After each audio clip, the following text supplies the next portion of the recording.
You probably know Skydance from hit films like Star Trek Beyond and World War Z. What you might not know is that they're currently developing a video game as Skydance Interactive. I'm Marshall Honoroff with Tom's Guide here at E3 2017, and we're going to be talking to Peter Ackerman, the president of Skydance Interactive, all about the new game Archangel. So, Pete, thank you for meeting with me. Oh, thank you very much. We really appreciate it. So first things first, Skydance is a movie production company. What's the impetus to go into video games? Skydance was a movie production company, but was conceived of from the outset as a transmedia company. Skydance got its start in feature film and then branched into television after establishing themselves there.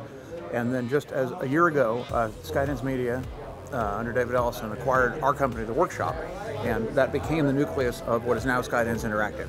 And what we have for you today is our game Archangel, which is the fruits of our first year and change worth of labor.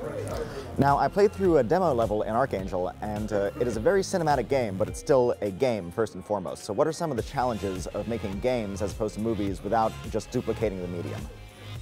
Well, games are very much their own thing, and I think Skydance very wisely brought on a veteran game team as the way they were going to do this. That it wasn't just the movie guys picked up a PlayStation dev kit and decided to start figuring out how to make video games. So I think it's understanding and appreciating the medium and putting the right people in charge. Now, the basic premise of Archangel is that you control this gigantic mech that's currently embattled in a futuristic war with robots and drones, things like that. There are a lot of good mech games on the market, fewer VR ones, but not non-existent. So how is Archangel going to really distinguish itself? We thought that VR with motion control would allow you to get in and really embody this massive creature that is the mech, and connect you to it in a way that no other game in any other medium really has ever done or could ever do.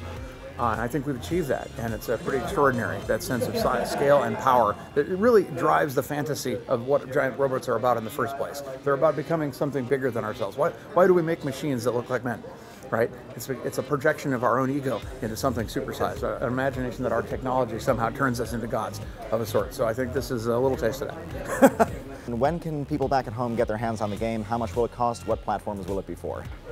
You'll have it in July on the PlayStation VR, and shortly afterwards on the Vive and on the Oculus Rift with touch control.